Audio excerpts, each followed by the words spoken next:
Bueno, hola, muy buenas, bienvenida, bienvenida. Aquí estamos en el primer programa de Lectores al Micrófono con nuestra queridísima Begoña Valero. Encantada, bienvenida a este estreno y gracias, gracias por ser la primera en atreverte, ¿no?, a venir a este programa. Bueno, muchísimas gracias. Para mí es estupendo inaugurar esta nueva faceta de Bucólicos, que espero que sea exitosa. Ojalá que sí. Además, bueno, pues sabéis que siempre intentamos darle voz a los lectores y precisamente este programa está hecho para eso, para darle voz a los lectores de los maravillosos libros que escribís. Y hoy vamos a contar con un lector maravilloso que se llama Antolín y que ha leído tu libro, Un testigo de llamada Cervantes. Creo que tiene un montón de preguntas preparadas. Así que, Antolín, ¿cómo estás? Buena tarde. Buenas tardes, Begoña, Monse, buenas tardes a las dos. Y sí, Pues, deseando de hacer preguntas porque, bueno, leer tu libro fue viajar al siglo XVI en Argel y en Valencia. Bueno, además que aquí yo también soy lectora de Begoña, así que te vamos a torpedear entre los dos todo lo que podamos, pero bueno, yo voy a dejar que sea Antolín el que empiece con su primera pregunta, la que más te apetezca, así que ahí te doy voz. bueno, pues nada, yo le dejo, ¿eh? Y bienvenida a ti. A Gracias, ver, Begoña. vamos a la calle. Vale, voy a empezar con una pregunta que no está relacionada con la novela, pero sí contigo, porque también tenemos curiosidad de ese envoltorio exterior del libro que es el autor, ¿no? Y digo que la soledad del escritor, escritora en este caso, requiere una desconexión del mundo exterior. Y me gustaría saber en tu caso cómo es esa soledad, qué ambiente te rodea durante la escritura, la luz, el olor que pones, el silencio o la música de fondo.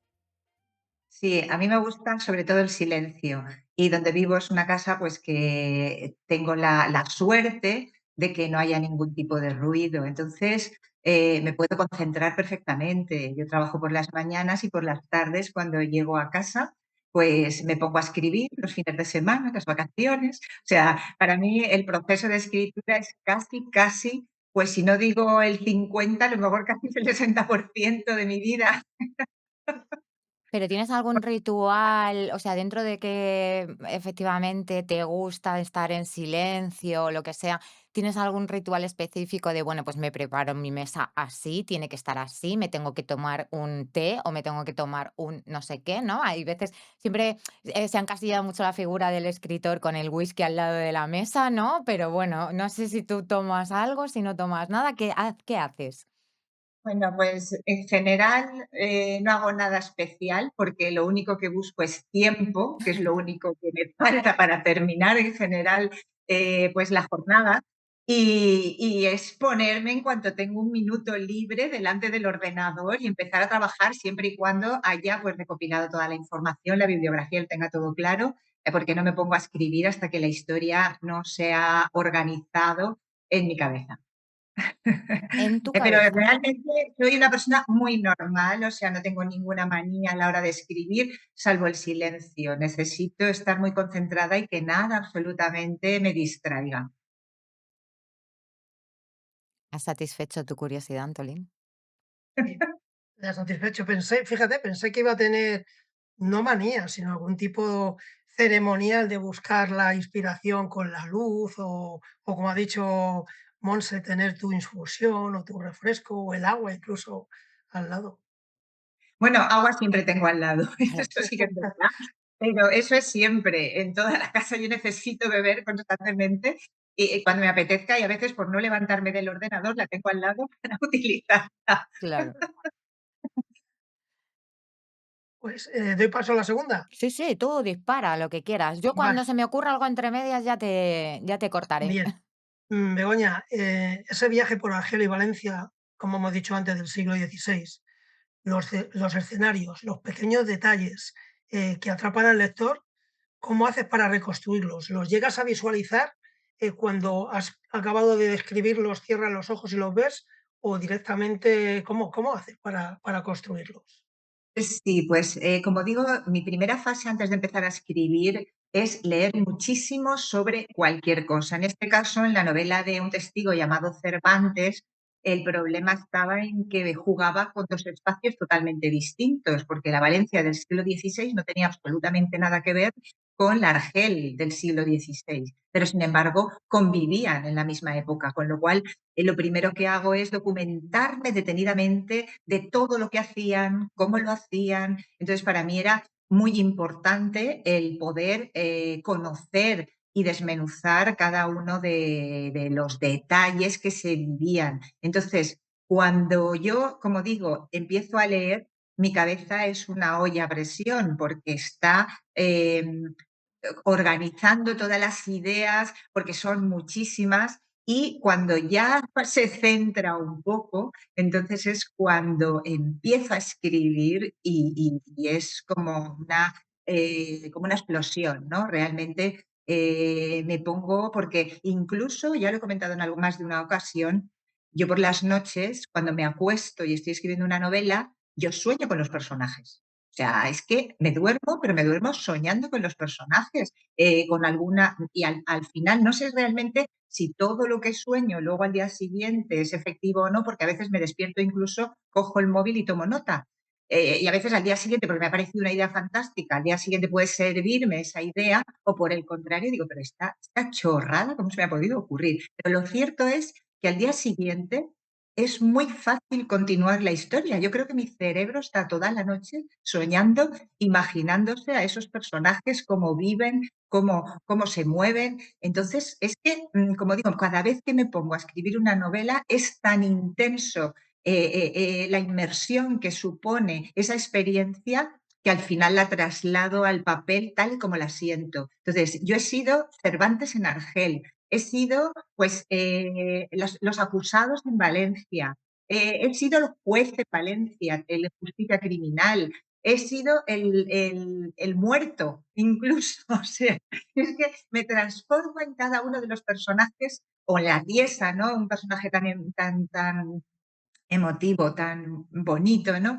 Pues me transformo en cada uno de ellos y lo vivo como si fuera realmente ese personaje. Y es que si no fuera así, no escribiría, porque yo necesito sentirlo.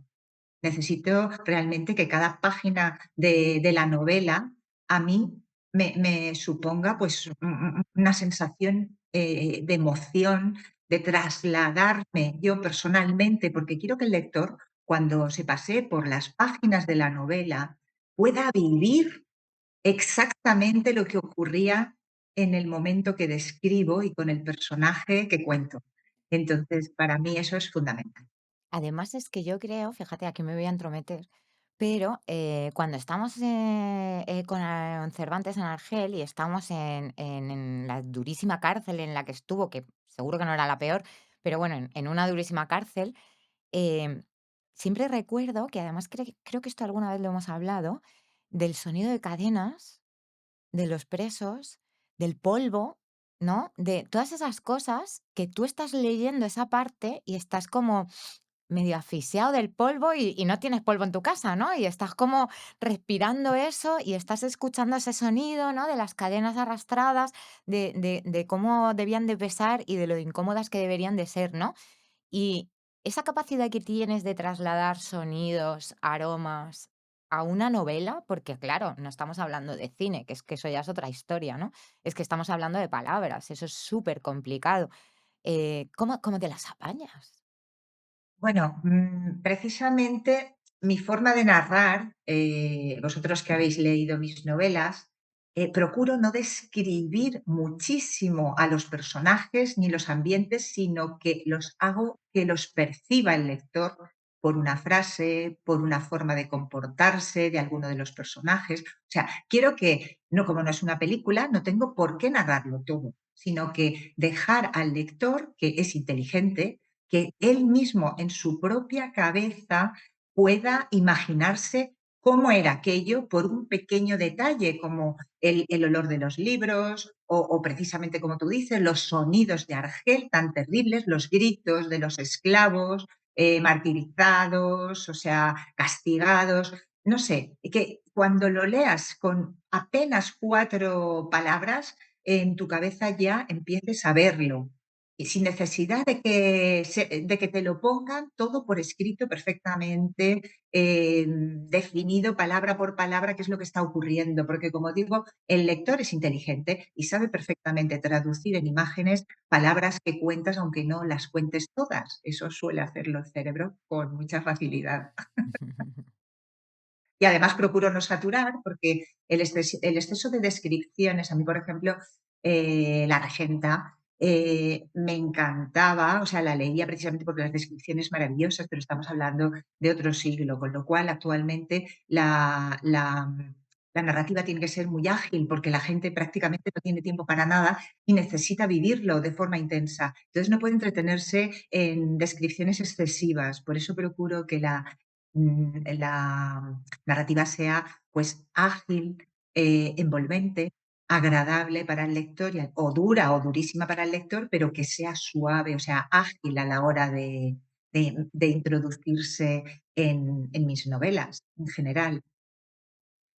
Doy fe de que lo has conseguido con esta novela y estoy con Monse en que cuando, a ver, los que somos lectores, cuando tienes esa comprensión lectora que se convierte en un superpoder de la imaginación, llegas a oler, a sentir. Por ejemplo, en la novela de Un testigo llamado Cervantes, a mí, al igual que la sensación de tener ese polvo en las manos o en la lengua, ¿no? Tener la lengua reseca del polvo de argel, el olor del papiro, esos papiros que eran un tesoro para Miguel de Cervantes, ¿no?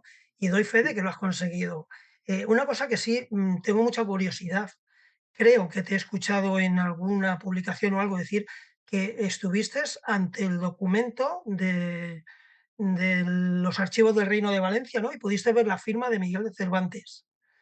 Pues mi pregunta es, ¿qué se siente cuando estás ante un documento de 1580? Uf, es que como pude ver los testimonios de los testigos, de los acusados, la verdad es que, es una emoción increíble, porque vas a contar vidas de personas que vivieron en el siglo XVI, personas que era una persona cualquiera que no tenía ninguna representación, aparte de Cervantes, evidentemente, pero los acusados, los testigos, todos esos también forman parte de esta historia. Y me acuerdo que en el archivo del Reino de Valencia, pedí una declaración y cuando voy a abrir el documento, pues después de tantos sí, o sea, tanto tiempo y tantos siglos, pues la verdad es que, al abrirlo, la tinta que habían utilizado, pues se ve que había carcomido el papel. El caso es que, por ejemplo, las os se caían, los trocitos, y lo intenté abrir, como vi que se podía destruir, lo volví a cerrar y esa declaración no la leí. O sea que pero claro, es que la emoción es increíble y sobre todo Cervantes, es que estamos hablando de que Cervantes estuvo en Valencia durante 5 semanas, algo que se desconocía desde 2010, o sea, se desconocía hasta 2016 que se encontró esa firma y se pudo descubrir toda la historia que había detrás de esa firma. Y entonces, claro, era un auténtico, thriller, pero real. Entonces superaba con creces a cualquier ficción y, bueno, claro, no podía dejar de escribirlo. ¿Por eso escribes novela histórica, Begoña?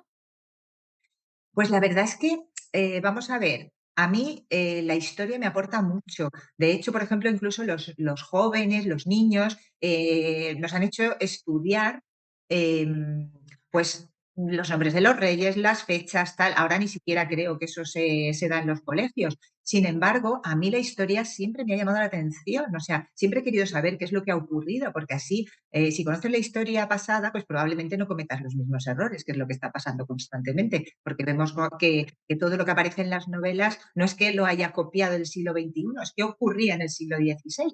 Entonces, claro, eso para mí era muy importante. Entonces, escribo novela histórica porque creo que se puede, por eso también pertenezco a la Asociación Escritores con la Historia, que lo que procuran es escribir novelas para que se pueda conocer la historia a través de la literatura, siendo totalmente objetivos, procurando evitar pues anacronismos, presentismo, o sea, todas aquellas circunstancias que hacen que la mentalidad actual la traslademos al siglo XVI y la querramos aplicar, porque eso no tiene ningún sentido. En el siglo XVI tenían una forma de pensar que no tiene nada que ver con la actual, aunque los sentimientos fueran los mismos, porque eso es desde que el hombre es hombre, siempre ha habido igual celos, envidias, amor, odio, o sea, todo exactamente igual, pero en un contexto distinto. Entonces, eso es lo que siempre me ha atraído, porque yo sí, cuando alguien acaba de leer una de mis novelas, ha aprendido mucha historia sin darse cuenta. Y eso es muy importante, sobre todo para los jóvenes que no leen casi nada. Y por eso, pues, no solamente Un testigo llamado Cervantes, sino ahora precisamente la última novela, bueno, Un testigo llamado Cervantes, es que tengo aquí un ejemplar de Un testigo llamado Cervantes y de La venganza de los templarios. La última, La venganza de los templarios, precisamente he intentado que pueda ser una novela muy fácil de leer para gente joven, de manera que pueda incorporarse a la novela histórica sin darse cuenta. Entonces, para mí es muy importante escribir novela histórica porque no solo trasladas emociones y lo que todos sentimos, y eso siempre, como digo, se ha sentido a lo largo de toda la historia internamente, pero sí que puedes comunicar qué era lo que pasaba en otros momentos y además disfrutarlo como si fuese, pues no sé, una película en la televisión o en el cine. A ver, cierto es que nos haces, estudiar, pero a ver, sin ser obligatorio, ¿no? De hecho, se aprende mucho. Aprendí, por ejemplo, el fondo de pantalla que tengo, que te lo he puesto en honor a ti, que es la puerta de Bab Azzoun, de la antigua muralla de Argel. Aprendí otra cosa porque me llamó la atención el apellido de Pax, el apellido Pax, ¿no? Y buceando un poquito, buscando información, encontré que este apellido sí existió en el linaje de Valencia y que pertenecía a alguien que estuvo metido también en otro juicio sobre los libros, la edición y la venta de libros ilícitos, y en el cual, qué casualidad, que Miguel Cervantes también fue testigo. Eso es lo Bueno, que dime, dime. no, que eso es lo que había encontrado, que me llamó la atención, la casualidad. Pues, como habrás visto que siempre ahora últimamente, desde que publico en Sargantana, he decidido que al final de cada una de mis novelas elaboro una lista de personajes reales y de ficción, porque eso ayuda al lector a conocer qué subtramas me he inventado yo, que son las de los personajes de ficción, y qué trama es auténtica porque el personaje es real. Entonces, es importante que veamos, ¿no?, que los personajes. Y en el caso de Pere de Pax, que es el mercader mallorquín que se desvive por sus amigos que han sido acusados y que él considera que han sido injustamente acusados, pues se desvive por ellos. Y se llama Pere de Pax porque era el nombre real de este personaje que existió en el siglo XVI. Por eso yo generalmente no, si sé el personaje que es real, mantengo, pues, por supuesto, nombre y apellido, porque ahora no creo que vaya nadie a demandarme por hablar de alguien del siglo XVI, que ya ha prescrito todo. No es como ahora si escribiese del siglo XXI de un personaje real que todavía vive, por eso procuro escribir de tiempos anteriores, que son menos polémicos, pero que realmente me atraen muchísimo. A mí es que el siglo XVI es mi predilecto, aunque haya hecho obras del siglo XV con Gutenberg, ahora con los templarios 13-14, pero bueno, el siglo XVI para mí es fantástico. Eso ya te lo he escuchado yo decir alguna vez, que estás un poco enamorada del siglo XVI, además, siglo XVI español, ¿no? Sí, sí, sí, sí. es que el Imperio Español es increíble, o sea, dominaba el mundo y es que, vamos, como decían, ¿no? En el Imperio Español no se ponía el sol. Total. Y, y lo que ocurre es que, claro, todo eso llevaba consigo pues, una cantidad de problemas como la Guerra de Flandes, ahí donde se desangró precisamente el Imperio Español. La corona siempre necesitaba dinero. Bueno, las guerras de religión, que está también relacionado con la Guerra de Flandes, eso es lo que es en el siglo XVI en Europa. Y mi novela anterior, La Casa del Compás de Oro, precisamente hace referencia a ese momento. Entonces, por eso digo, es que el siglo XVI me encanta, pero es que ahora me he trasladado al siglo XIII-XIV, que era como algo que tenía yo ahí pendiente a través de los templarios, y la verdad es que me lo he pasado muy bien. Entonces, no sé si al final volveré a escribir de templarios porque es un tema tan apasionante también que ya veremos ahora los lectores es evidente que no tiene nada que ver con Cervantes. Cervantes es único y eso pues me está dando muchísimas alegrías. De hecho, bueno, de momento, o sea, ha recibido 2 premios que además los tengo aquí porque los tengo en casa y os digo, os lo voy a enseñar. Este es el premio Odilo, que fue el primero que me entregó la Semana de Novela Histórica de Cartagena como mejor autora de novela histórica. Y hace poquito, o sea, pues me han entregado el premio de la Crítica Literaria Valenciana 2025 en narrativa. Entonces es muy bonito Qué bonito.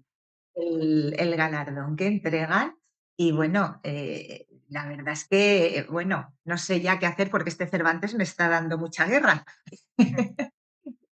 Y bueno, como os comentaba también, es que nacen ya como los templarios con premio, que lo lleva ya en la parte inferior. El premio es un galardón, el galardón detrás del Mediterráneo, que también lo tengo aquí. Digo, os lo voy a enseñar todo porque ya que estoy, Eso, enseña, enseña. Oh, este es mira el este, qué grande. Mediterráneo. Qué guay. Oye, qué bonito debe quedar eso en tu casa, ¿no? Sí, sí, sí, tengo ya un armario todo preparado, pero bueno, 3 premios en año y medio es ya mucho, no sé, cruzo los dedos porque esto creo que, como decía en un comentario el otro día, creo que esto es un sueño, pero si de verdad estoy soñando, por favor, no me despertéis. Esto fue en un comentario que pusiste porque había cola haciendo, o sea, había lectores haciendo cola en una caseta para que les firmaras libros, ¿no?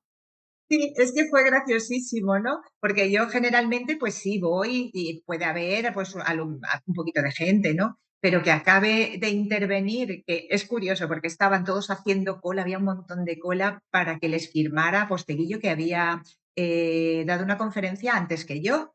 Y claro, yo estaba hablando y toda la gente que estaba en la cola me estaba escuchando, porque detrás de Posteguillo, pues me entrevistaron a mí. Pues luego es que esa gente cuando terminó no todos, pero cuando terminó de firmar Posteguillo se fueron a la caseta donde yo firmaba. Y entonces, claro, cuando llegué yo me quedé mirando y digo, uy, aquí, ¿qué autor vendrá a firmar? Resulta que no. Por eso me reía muchísimo, porque digo, no me lo puedo creer. Total. Qué sensación, ¿no? Cuando te pasa por primera vez a ti, ¿no? Y Claro. dices: "¡Hala, que es por mí! ¿Esto en Yo me serio?". moría, le dije, y cuando empiezas a firmar, y digo, oye, hazme una foto que esto me lo tengo que guardar yo, porque no es habitual. Bueno, igual se empieza a convertir en algo habitual, ¿no? ¿Tú qué crees, Antolín? Yo creo que son premios merecidos, ¿eh? A ver, solo he leído de ella Un testigo llamado Cervantes. Tengo en la lista de la compra de La venganza de los templarios. Eso además Todos la que tenemos. ¿no? Además que me gusta. Eh, una pregunta que se me ocurre, cuando empiezas a escribir Un testigo llamado Cervantes, ¿ya estabas con la historia y surge el descubrimiento de la firma o fue a través del descubrimiento de la firma cuando empiezas a trabajar con la novela? Sí, vamos a ver, yo Cervantes siempre me ha encantado, pero siempre le he dicho que me ha dado vértigo, porque Ujú. estamos hablando de Cervantes y yo quiero ser siempre muy respetuosa con la historia y con la vida de las personas. Entonces trato de leer muchísimo antes de lanzarme a escribir. Pero es que da la casualidad de que en 2016 un investigador, conozco, Jesús Villalmanzo, encuentra en el Archivo del Reino de Valencia la firma y entonces lo publica en prensa. Eso apareció en prensa y además me lo envió él y me dijo, fíjate qué bonito, esto es una novela, esto es que es fantástico. Y claro, yo estaba convencida de que algún escritor más famoso que yo se interesaría por esta historia, porque a mí me parecía fascinante. Y bueno, yo seguía con otra historia que estaba trabajando, pero de vez en cuando pues le daba una vuelta y a mí me estaban entrando unas ganas increíbles de ponerme a escribir, pero ya cuando vi que habían transcurrido 2 o 3 años y que nadie lo hacía ni puñetero caso a la historia, pues dije, no, ahora me pongo yo. Está para mí. Y esta para mí. Y cuando la terminé, tenía muchísima prisa en publicarla porque seguía teniendo miedo de que alguien se me adelantara. Y entonces yo lo que hice fue, pues eso, buscar una solución rápida. Entonces busqué concretamente a Editorial Sargantana porque, bueno, fue a través de una persona que dijo que Begoña está interesada en publicar rápidamente. Y bueno, fue rapidísimo porque imaginaros que termino la novela, era julio de 2023, hablo con la CEO de Editorial Sargantana, con Paz Navarro, y le digo, ¿cuándo me vas a publicar esta novela? Porque si no, la publico donde toca. Y me dice, ¿te parece bien en enero del 24? Digo, perfecto, o sea, 6 meses, en 6 meses estaba publicada la novela. Pues eso es una suerte, ¿eh? Porque hay veces que los tiempos de las editoriales son... No, no, no, vamos a ver, casi, casi como digo, paralizaron todo. Eso comentó el otro día en la presentación del Corte Inglés, que me presentó Inma Chacón, pues estaba también Soriano, o sea, Rubén Soriano, que es el editor de Sargantana, y él mismo lo comentó, dice, es que dijeron, parar máquinas, ¿qué tienes que poner con la novela de Begoña? Y lo dejó todo porque, claro, es que son 660 páginas. Y claro, pues había que verla con tranquilidad y además todo el proceso que lleva de corrección de tal, de impresión, que tenemos 2 o 3 semanas de imprenta. Bueno, que en 6 meses estaba en el mercado como me había prometido Paz. Y efectivamente todo ha sido como un verdadero milagro, porque desde que he publicado Un testigo de Mago Cervantes es que me ha venido todo rodado. 3 premios y 2 novelas en dos años. O sea, es que no me lo puedo creer. Además, yo tuve la suerte de estar el día que la presentaste en el Encuentro Literario de Madrid, que ahí nos conocimos, y fue Efectivamente, espectacular que te regalaron aquella imagen de la portada de tu libro y fue lo tengo fantástico. enmarcado. Es que es muy bonita la portada. Bueno, es que qué portadas tienen tus últimos libros, Bueno, ¿eh? por cierto, es de Augusto Ferrer Dalmau, Cervantes en Lepanto, que hago yo un guiño en la novela precisamente a ese momento, a la batalla en la que es herido, en la mano y en el pecho. Entonces es tan bonita Sí, sí. el cuadro de Augusto Ferrer Dalmau y que amablemente me lo cedió para la portada, que bueno, la verdad es que encantadísima de que conste en mi novela y que me haya dado tanta suerte. La de los templarios también es muy bonita, ¿eh? Es muy Ah, bonita, pero es muy es que bonita. han hecho una portada fantástica, la editorial. Y bueno, sobre todo el contenido de La venganza de los templarios os va a llamar la atención, porque no solamente juego con la historia, que como siempre, la historia son los 7 últimos años de la orden hasta que desapareció y Ujú. cuento exactamente cómo fue. No hace falta que hagamos ningún tipo de comentario, o si queréis, sí.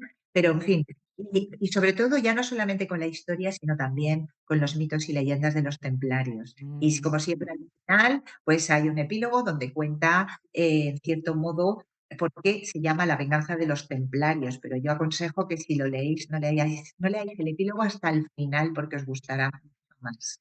Y sabréis, bueno, sabréis exactamente lo que es real y lo que no. O sea, no os preocupéis, que es bueno, espero que sorprenda porque me he metido en otra historia que no tiene nada que ver. La de Cervantes es prácticamente 100% histórica. Mientras que aquí, pues tenemos la parte histórica correspondiente a todo el proceso inquisitorial que sufrieron los templarios en Francia, concretamente, por culpa del rey francés, ¿no? que es el que decidió, bueno, eso lo veremos en la novela, pero también cuento lo que ocurrió en los reinos peninsulares, sobre todo especialmente en el Reino de Castilla y la Corona de Aragón, que es el Reino de Aragón y el Reino de Valencia. Y cómo fue diferente el tratamiento, porque ya digo, los templarios eran muy queridos y respetados por todo el mundo. Y entonces, pues en Francia ocurrió pues una verdadera escabechina que ya digo, cuento perfectamente y que incluso en la fecha del viernes 13 pues tiene relación con los templarios. Ya no digo más. ¡Ay! Ahora nos ha dejado así, ¿verdad, Antolín? Nos ha dejado, vamos, para ir a por el libro ahora mismo. Bueno, yo sé que lo voy a coger a finales de noviembre porque Begoña tengo la bendita suerte de que viene a Madrid a presentar ese libro concretamente y yo voy de cabeza a verla. Así que, vamos, sí o sí va a estar en mis manos. Pero además es que, bueno, un poco los que El nos... 27, el 27 El de veintisiete, ¿no? noviembre. Ahí lo tengo Sí, sí, anotado.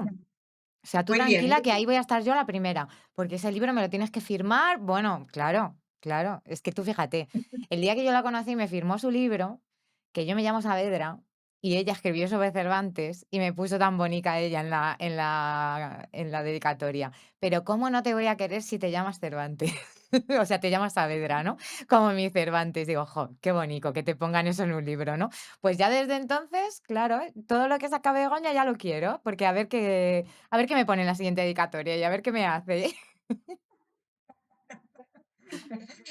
Pues nada, me encantará porque me hace mucha ilusión presentarlo. Aún tengo aquí varias bueno, tengo una agenda a tope, pero es normal porque acaba De de salir. salir ahora, ¿no? Acaba de publicarse. Pero me hace muchísima ilusión, como siempre, pues acudir a Madrid a presentar y además con la sorpresa de que es Isabel San Sebastián quien me presenta la novela en la biblioteca Eugenio Trías de la Casa de las Fieras En el Retiro. en el Retiro de Madrid. Entonces es un Qué sitio bonito. precioso y bueno, creo que lo vamos a pasar genial. Ya le daremos más publicidad para que todo aquel que quiera oiga hablar mucho de los templarios. A ver si vienes a Cáceres también. Ay, es que está muy lejos. Desde, Pero tiene un casco a ver antiguo si muy nos bonito. ponen un ave directo y entonces ya será mucho más fácil. No será porque no Pues, quieran los pues, extremeños, ¿verdad? eso te iba a decir. Efectivamente. Fu- Otra preguntita que es tres en uno. A ver, El trabajo de campo. ¿Puedes hablar un poquito de trabajo de campo de cada novela? ¿Cómo lo has hecho? pues la verdad es que primero tiene que ser algo que me llame la atención muchísimo. Y de hecho muchas veces me he puesto a leer sobre un determinado tema y luego me he dado cuenta de que no me acababa de gustar, entonces lo aparco.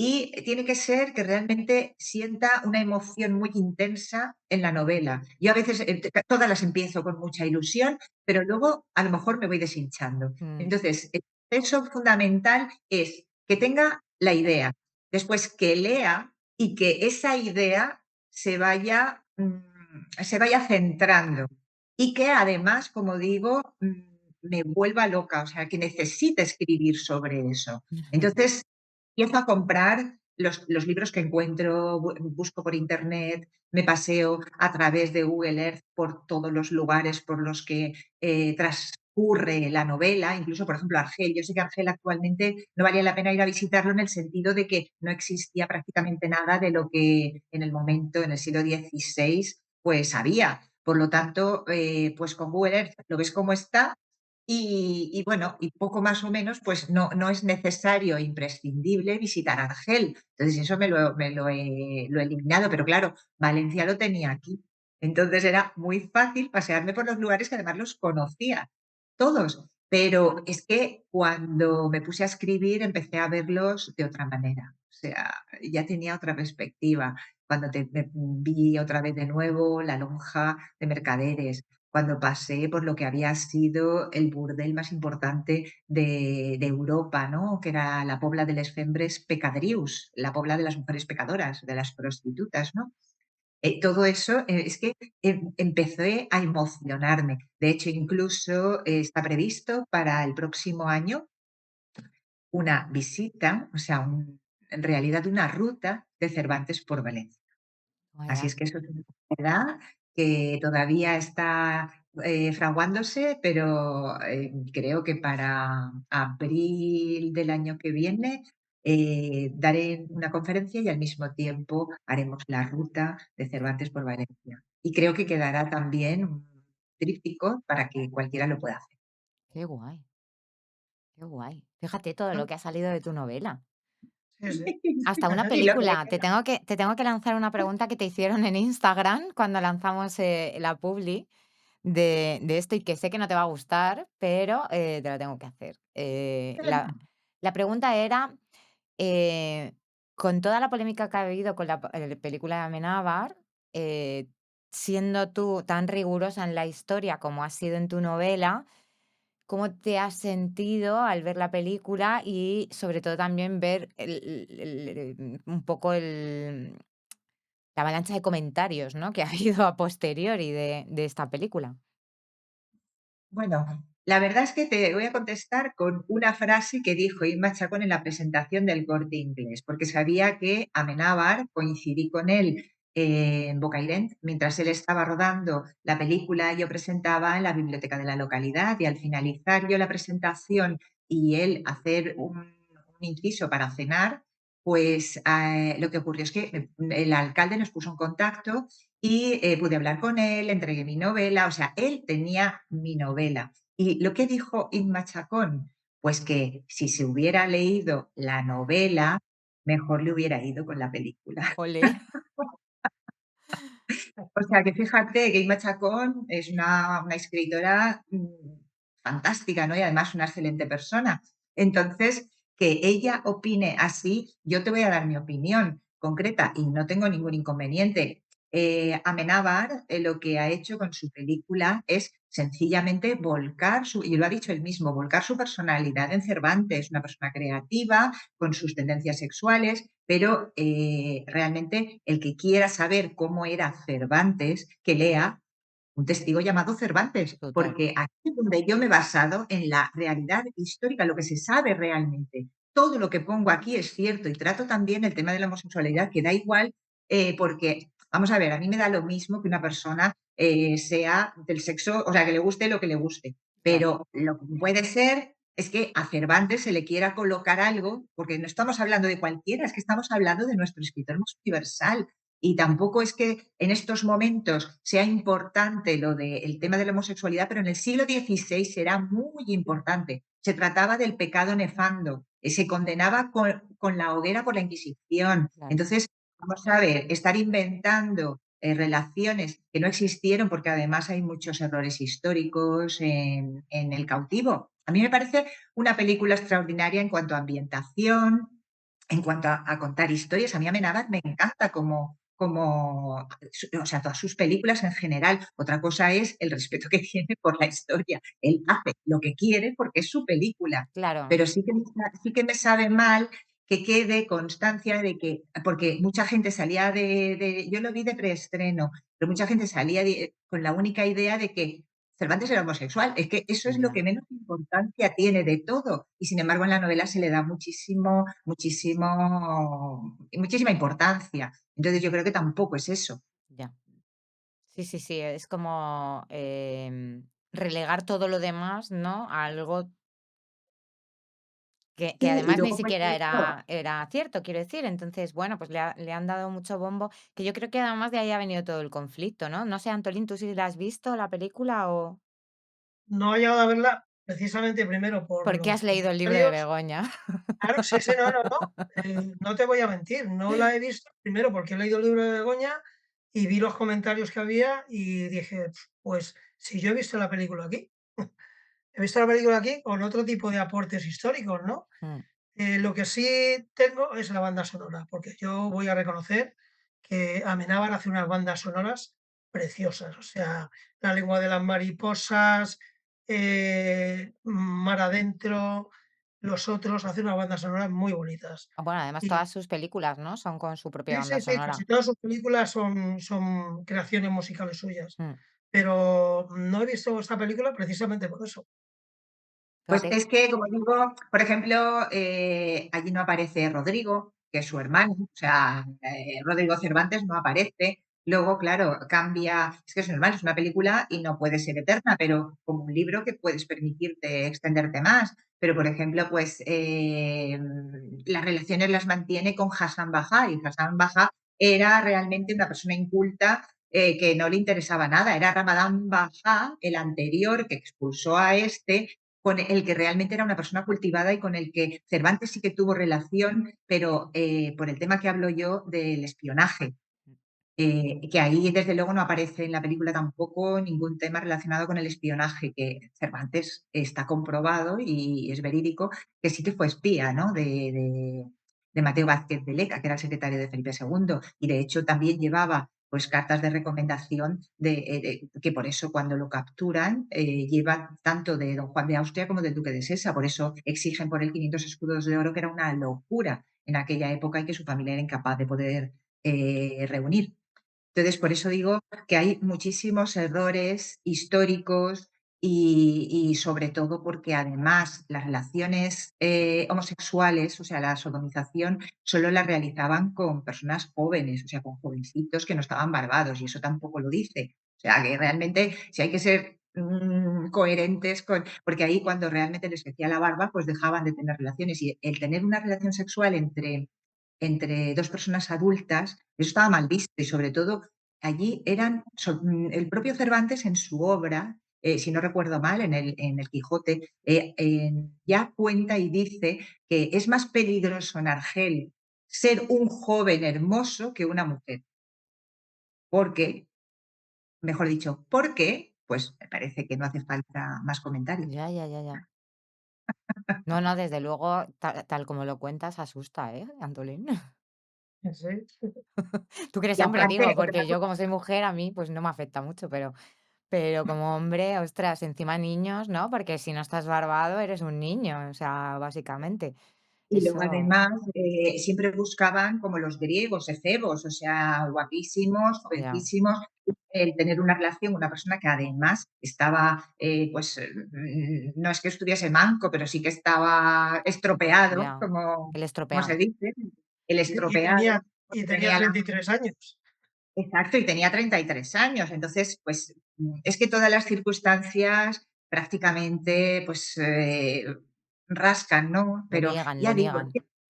hay que mirar la película como una película para distraerse y poco más. Y ya está. Ujú. Y él ha hecho, o sea, Amenábar, como digo, a mí me gusta. Desde la primera, desde Tesis, ya me gustó Sí. como director. Y bueno, pues ha hecho su película, está feliz de haber hecho su película. Yo estoy feliz de haber hecho un testigo llamado Cervantes. Claro, es que son dos cosas diferentes al final, ¿no? Sí. Pues ahí te dejo, Antolín, que sigas con el Pues, programa tú. ¿eres muy de teclear en el ordenador o te gusta también pegar trazos con el bolígrafo o la pluma? Uy, no, no, no, no. Que yo, si no fuera por el ordenador, no podría escribir porque tengo el cuello bastante fastidiado y la posición doblada es imposible. Eso. Entonces, necesito el ordenador preciso para poder escribir. Aparte, por otra cosa muy importante, y es que soy muy perfeccionista a la hora de escribir. Entonces, estoy constantemente cambiando una palabra de la misma frase o de tal. O sea, es que estoy constantemente escribo, reescribo, vuelvo a reescribir. Incluso al día siguiente vuelvo a lo anterior, por eso prácticamente cuando termino es como esos círculos que hacíamos cuando éramos pequeños para aprender a escribir. Pues soy continua, o sea, voy atrás, adelante hasta que llego al final. Así es que prácticamente cuando llego al final las correcciones son mínimas porque lo he corregido hasta la saciedad. Como que no utilizas esquemas, ni pizarras, ni nada para. No, yo normalmente lo que hago es, cuando en una novela tan difícil porque eran todo hechos reales como la de Cervantes, lo que hice es pues cronológicamente situarme todos los hechos de Valencia y todos los hechos de Argel, porque yo sabía que el día tal pasaba esto, que el día cual pasaba lo otro. Entonces, basándome en los días, yo decía, este día tiene que pasar tal cosa, entonces me leo toda la documentación que ya me he leído hasta que casi me la sé de memoria y que o bien la tengo en papel o bien la tengo en un archivo en el ordenador y después de leérmelo concienzudamente, entonces escribo ese capítulo. Y así normalmente es como voy funcionando para escribir una novela. Ya digo, cuando llego al final, hay muy poquitas cosas que cambiar de la novela porque la he repasado hasta la saciedad. O sea, a mí me De gustó mucho una cosa que hiciste con la estructura de este libro, no sé si Antolín me va a dar la razón o no, ¿vale? Que normalmente cuando te encuentras un libro que tiene 2 líneas temporales o que tiene saltos temporales muy, muy grandes, me refiero de años y de meses o de cosas así, los autores suelen poner tal día, de tal mes, de tal año, ¿no? Y entonces tú como lector, pues a veces te ahogas en las fechas diciendo, estoy para arriba o para abajo, ¿esto cómo era? Y otras veces obvias directamente la fecha y vas directamente a ver qué pasa, ¿no? Y, y ya lo intentas ubicar según te van contando cosas. Y a mí me gustó mucho que tú ubicas todos los acontecimientos en base al cadáver. ¿Vale? acuerdo. Entonces, te ubicas tan bien porque dices: "Ah, esto es antes de que apareciera, esto es después de que apareciera, esto es tal, esto es cual". Y esto me encanta de la estructura de tu novela, o sea, y me parece un acierto. No sé si la pensaste así desde el principio, si te surgió después, o sea, no sé cómo decidiste hacerlo, pero me parece un grandísimo acierto. Bueno, es que yo soy un desastre con las fechas y un desastre con los nombres. Entonces, soy incapaz, cuando me ponen tal fecha, ya no me acuerdo si era junio, era agosto, de qué año, y además no tengo por qué acordarme. Cuando me Claro, pongo a leer una novela, quiero disfrutar de esa novela. claro. Entonces, si empieza la novela con un cadáver, pues es muy fácil porque se queda grabado, es impactante, ¿no? Encontrar un cadáver despedazado en una acequia. Mm, Entonces, y además por un niño, pues eso se queda grabado en el lector. ¿Qué ocurre? Que es muy fácil luego llevar la historia, pues, un mes antes de encontrar el cadáver, o 2 total, días antes de encontrar el cadáver, y así vas guiando sin necesidad de que el lector haga absolutamente ningún esfuerzo eso por es, memorizar las eso fechas. es. Pero es que hay otra cosa más importante, que cronológicamente primero era Argel y luego era Valencia. Es decir, que de 1575 a 1580 Cervantes estuvo cautivo en Argel, pero llega a Valencia en 1580, en noviembre, y es cuando ya lleva todo el proceso en el que no ha aparecido Cervantes y es cuando tiene que declarar. Es decir, dos líneas narrativas que están totalmente separadas cronológicamente. Y yo pensé, si empiezo a contar primero Valencia, o sea, perdón, me he equivocado porque habéis dicho que primero era Argel. No, si empiezo a contar primero Valencia, que es en junio del 80, cuando empieza toda la movida, ¿no? En Valencia, pues resulta que, que Cervantes aparece al final de la novela. Y yo quiero que Cervantes aparezca desde el principio. Entonces, ¿cómo subsanar ese problema? Pues bueno, yo digo, carta de la madre para que empiece la novela contándole lo que ha pasado en Argel, que lo han rescatado, que tal, y que está en Valencia, y que le va a contar todo lo que ha sucedido. Así puedo introducir la historia de Argel y la voy contando. Al mismo tiempo que pensé, pero primero lo escribí por separado, Valencia y Argel, porque era imposible, si no cronológicamente, seguir la historia porque era muy complicado, porque yo iba a día correcto. Y lo que luego al final lo que hice fue ir intercalando los capítulos para poder seguir las 2 historias al mismo tiempo. Y la verdad es que no sé cómo me salió así tan fácil, porque ahora lo pienso y ya digo, me da vértigo, porque digo: "Madre mía, ¿cómo es posible que haya podido encajar la historia y que realmente no se pierda nadie?". Pues yo creo Pero que así fue como yo.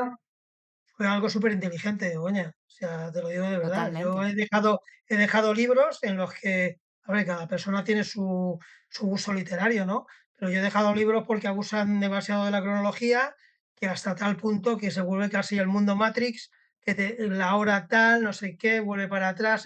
Yo no puedo seguir un libro así, o no estoy preparado para seguir ese tipo de literatura, o No, me parece excesivo. es que los saltos temporales además se tienen que hacer con mucho respeto, ¿no? Yo, como guionista, una de las cosas que primero aprendes es hacer flashback y flash forward, que es hacia adelante, ¿vale? Entonces, esto hay que tener mucho cuidado cómo se hace, porque tú te puedes comer un flashback terrible uno detrás de otro, ¿no? Bueno, para mí uno de los más bonitos es el de Casablanca, no sé si habéis visto Casablanca, que solamente tiene, en realidad, nada, un pequeño salto, ¿no? En el que nos cuentan la historia de Humphrey Bogart y ella en París, y luego nos devuelven a Casablanca, ¿no? Pero ese pequeñito salto, ¿no? Que te ha llevado a conocer la historia de amor, tal, tan sutil, tan bonito también, ¿sabes? Pero hay otras películas que están constantemente dando saltos, ¿no? Como pasa en las novelas. Pero cuando tú lo estás viendo es más fácil, pero cuando lo tienes que leer es más complicado, porque tienes que volver, ¿no? Y decir, a ver, porque visualmente yo puedo ver si es pasado o no en la ropa de la gente en una película, en X cosas, ¿no? Que según ves la primera imagen dices, ya estoy en el pasado, vale, ya está. O la han puesto en blanco y negro, o la han puesto lo que sea. Pero ostras, en una novela es muy diferente. Entonces, si tienes que andar viendo, a ver, ¿y qué estoy en mayo? Y lo último que era en junio. Y entonces, pero ha pasado un mes, ¿cuánto tiempo ha pasado? Pero, y el autor encima no te da pistas al empezar la narración de ese siguiente capítulo, es que ya te digo, a mí me pareció muy inteligente. Yo cuando lo vi así, además lo comenté con más lectores y dije, jo, ¿habéis visto esta estructura que ha hecho Begoña? Qué guay, ¿sabes? Todo simple, todo bien, te enteras de todo, fenomenal.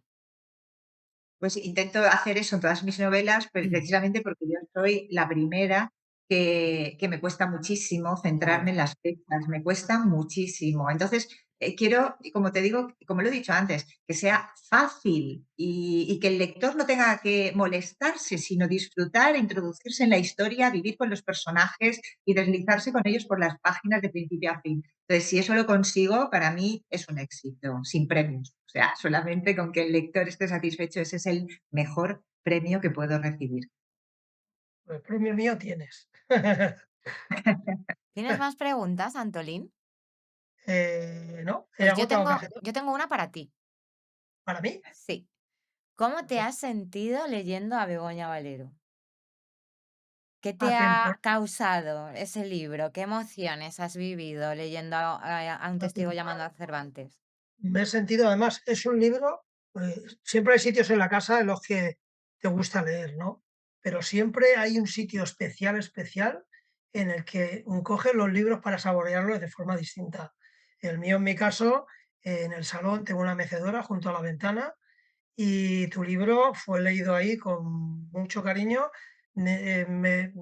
O sea, me evadí de la época en la que estamos viviendo y estuve viajando por todos los escenarios y a través de las historias que estabas contando, la acción, es que fue brutal. Yo me pareció increíble, sinceramente. ¿No te ha pasado? Esto estamos aquí comentando a los lectores como si no estuviera la autora delante, ¿sabes? Total. ¿No te ha pasado leyendo a Begoña, como tienes esas dos líneas temporales, que de pronto estás en la historia de Valencia y ella es mala, ¿eh? Porque sabe que te deja justo ahí en un momento. No, no, ríete, Begoña, pero es verdad. Sí, sí, sí, Ella sí. es mala. Mucha ADN, Ella es ADN. mala. Ella ha cogido ahí el punto justo, ¿no? Y te dice, pues ahora nos vamos a Argel. Y te quedas ahí de: "No, pero ahora no, justo ahora no, pero que sí me quiero ya enterar de eso". Claro, te vas otra vez a Argel, te tiras un rato allí con Cervantes. Claro, ya estás con Cervantes, encima yo se lo dije a Begoña cuando leí su libro, yo me enamoré de Cervantes leyendo este libro, porque este hombre es que es todo honor y todo maravilloso, y entonces yo me enamoré mucho de él. Y ya estás ahí otra vez con Cervantes, tan guay, y de pronto cuando se pone otra vez súper, súper, súper interesante, y así nos vamos a Valencia, y es como: "La madre que la parió" y no me va a dejar que me entere. Y claro, entonces estás siempre picado leyendo. ¿Te ha pasado? Sí, pero yo ha sido, estaba leyendo algún episodio, algún capítulo de Argel, y lo que dices tú, llegas a un momento súper interesante y te pega el cambiazo, pero te deja también ese regustillo de decir: "Madre mía, estoy deseando volver a Argel a ver qué es lo que ha ocurrido", pero te Total. metes en Valencia y te quedas igual. Entonces es como, digamos, ir subiendo cada vez más rápido las escaleras porque quieres llegar hasta la última planta. Es verdad, ¿eh? Fíjate lo que nos has hecho, Begoña. Pues me alegro muchísimo porque la intención era esa, es decir, intentar que el lector, cuando cambiara de tercio, o sea, Argel-Valencia o a Valencia-Argel, se sintiera como cabreado conmigo, de ¿por qué me cambias ahora que estoy tan a gusto? Pero es que, claro, la idea es esa, es mantener el interés, que eso es lo difícil, porque imaginaros que sabemos que Cervantes no murió en Argel, porque llegó a Valencia y escribió el Quijote cuando era muy mayor. Entonces, la dificultad de un escritor es precisamente que sabiendo que Cervantes no va a morir, mantener el interés en toda la narración. Entonces, eso sí es complicado y ahí sí también me daba miedo. Yo digo, a ver, pero es que conforme iba leyendo la historia de Cervantes en Argel, pues la verdad es que me enamoré de Cervantes locamente. Pues O sea, es que era un personaje, pero, y no lo digo yo, lo dicen los compañeros de cautiverio, porque cuando lo fueron a rescatar los frailes trinitarios, pues tuvo que declarar ante el notario para que realmente demostrara que se había comportado bien en Argel, para que cuando llegara a perdón, a Madrid, la Inquisición pues no se encargara de él por haber hecho cosas que no debía.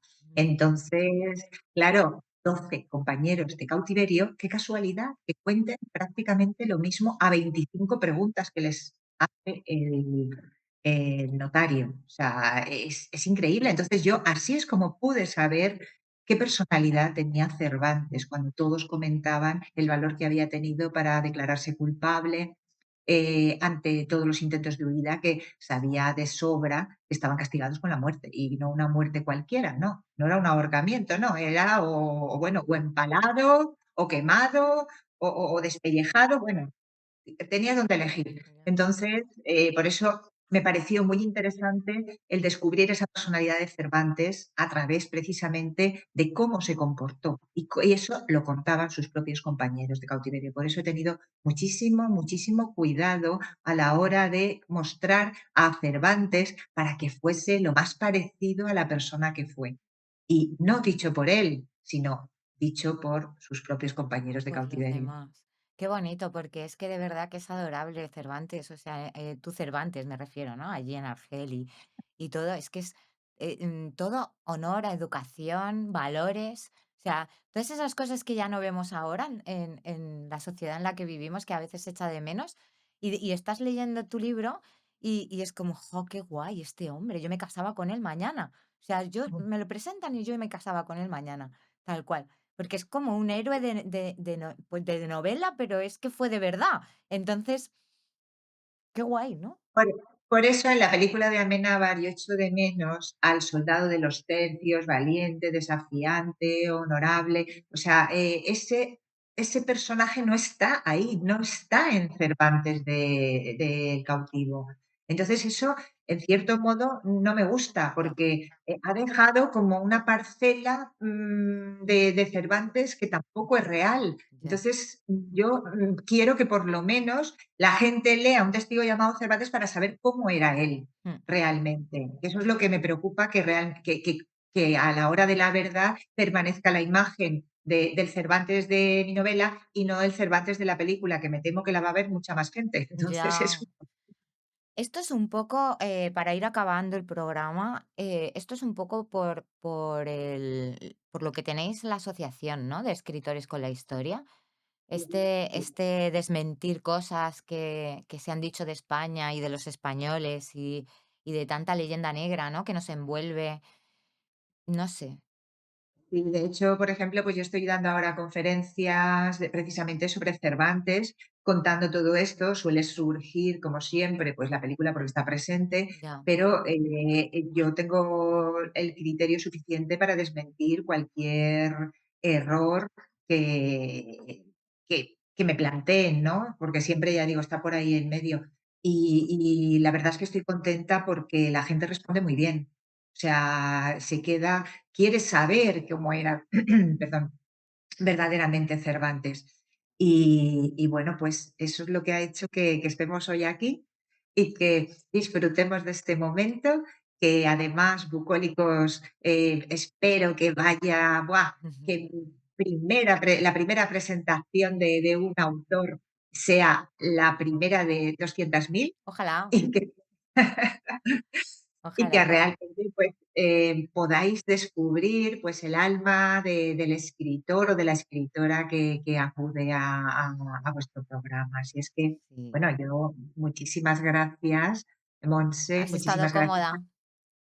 Comodísima, yo Bueno, estoy además con aquí con vosotros. un lector privilegiado también, ¿no? Sí, sí, que muchísimas gracias, Antolín, por haberte preparado, bueno, haber recogido y recopilado las preguntas y siempre estoy a vuestra disposición para lo que queráis y Muchas contaros pues todas gracias. mis historias. Yo quiero hacerte una última pregunta que tiene que ver con un proyecto de la Asociación Bucólicos que te va a gustar mucho porque estamos creándole la imagen al proyecto y tiene que ver mucho con los tercios. Entonces te va a gustar muchísimo. Pero, bueno, se llama Cruzada Lectora y es un proyecto que será muy grande y que vamos a ir, haciendo actividades dentro del proyecto, pues, un poco para dirigirlo a papás, a mamás, a profes, a bibliotecarios, a todos aquellos que influyen en nosotros cuando somos pequeños, a la hora de hacernos lectores, ¿no? De poder engancharnos a la lectura. Entonces, si pudieras darle un mensaje a todas esas familias que tienen hijos pequeñitos, a todos esos educadores que tratan con peques, a los bibliotecarios que los ven por allí corretear por las bibliotecas a veces y demás, ¿qué podrías decirles para incentivar la lectura? ¿Por qué crees que es importante que los niños lean? Bueno, no hay nada más bonito que poder leer, porque las películas te dan todo en imágenes, no puedes desarrollar tu imaginación. Leyendo sí, leyendo todas las conexiones neuronales hacen que tú crees imágenes en tu cabeza, que tú puedas seguir además la construcción de una historia, que puedas vivir esa historia. Entonces, para los más pequeños, empezar con cuentos, como yo hacía con mi hijo, que le leía los cuentos cuando tenía, desde pequeñito, desde un año, 2 años, siempre he estado leyéndole cuentos que al final se los aprendía de memoria. Después, pues es un gran lector, una persona muy preparada y, en fin, que creo que es necesario que a los niños empiece primero con cuentos y dándoles lo que puedan necesitar o querer progresivamente con nuevas lecturas. Así que eso es lo que me gustaría, que todos los padres bibliotecarios y todos se preocupen por facilitar a cada lector la novela o el libro que necesitan. Ole. Gracias. Ole, muchas gracias, qué bonito ese mensaje, ¿eh? A la compañera que ha iniciado la cruzada dentro de la asociación le va a encantar. Así que nada, chicos, bueno, pues qué os puedo decir, que ha sido un tremendo placer estar aquí con vosotros, que la verdad es que llevamos 1 hora y me tiraría otra, pero bueno, hay que cortar, así que ya repetiremos, porque aquí el señor Antolín es lector, pero también es escritor, entonces, bueno, a ver si se deja un día engañar y lo traemos al programa también, Antolín. Y nada, chicos, pues eso, muy agradecida y bueno, pues que sigamos leyendo mucho y que los libros sigan iluminando todo nuestro camino, ¿no? Pues Pues muchas sí, gracias a vosotros. gracias. Adiós. Adiós, gracias.